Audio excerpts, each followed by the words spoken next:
Mulheres não são santas.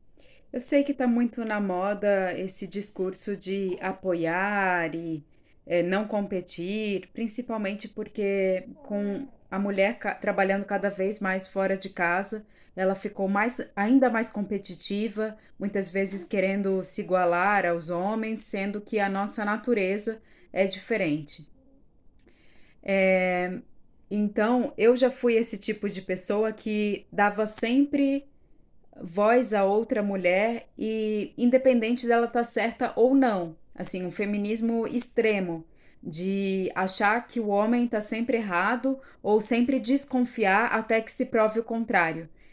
Infelizmente, por causa de alguns homens que fazem coisas erradas, acabam todos pagando por isso. Enfim, ontem eu vi um programa de televisão que me deixou pensativa aqui na Itália. Era tipo uma simulação de júri, né? De uma situação de tribunal. A situação era o seguinte: uma mulher havia tido um filho, casado com o namorado, e escondido por 16 anos que aquele filho, na verdade, era de outro homem, que era a paixão dela de antes. Então, acho que ela casou grávida, falou pro companheiro que o filho era dele, mas na verdade não era. E aí, quando esse menino era adolescente, ela contou pra ele a verdade e falou que ia se mudar de país com o amante, né? Que era, na verdade, o pai dele. Bom, o que que esse menino fez?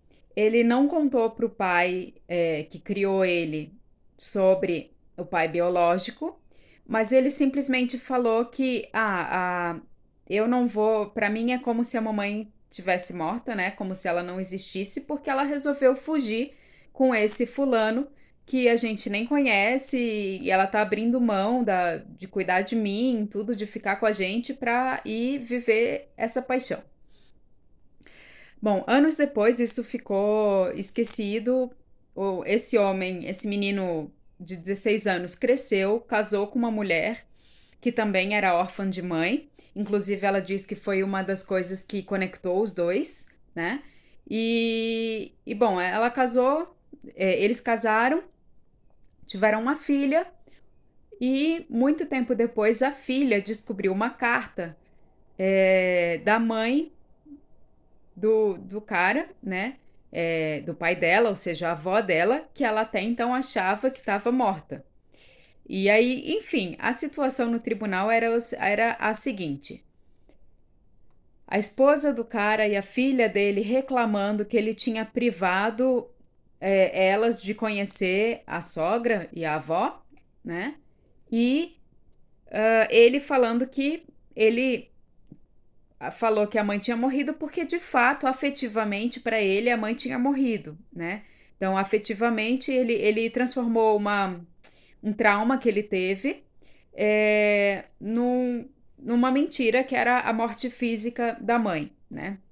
Então, para ele, ele falava: não, minha mãe morreu, não entrava em detalhes por anos, e a esposa, quando descobriu isso, se sentiu traída, porque ela falou: como é que eu fui casada com alguém que mentiu para mim durante anos, né? Que não me falou que, na verdade, a mãe estava viva, morando em outro país, e privou a neta de conviver com a avó.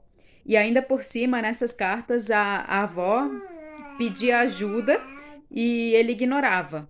E eles costumavam fazer trabalho voluntário e tal. E aí ela falava assim: como é que você pode fazer trabalho voluntário, ajudar outras pessoas e não ajudar a sua própria mãe? Né? Esse era o argumento dela. E o argumento dele era: para mim, essa mulher não é minha mãe. Né? Essa mulher decidiu seguir a vida dela e me abandonou na adolescência, no momento que eu mais precisava. Então, eu não me lembro mais, eu não consegui acompanhar, na verdade, o veredito final, o que aconteceu, mas achei curiosa a história e, na verdade, eu entendo o cara por ter simbolicamente, né, matado a mãe, porque ele se sentiu traído, né? E além disso, ela traiu, digamos, o pai dele, o pai que criou ele, né? E ele como filho, ocultando essas duas coisas durante 16 anos. Que ela tinha um amante e que o pai dele não era o pai biológico, né? Que o pai biológico era o amante. Enfim, deixa nos comentários o que você achou e um beijinho. Até a próxima.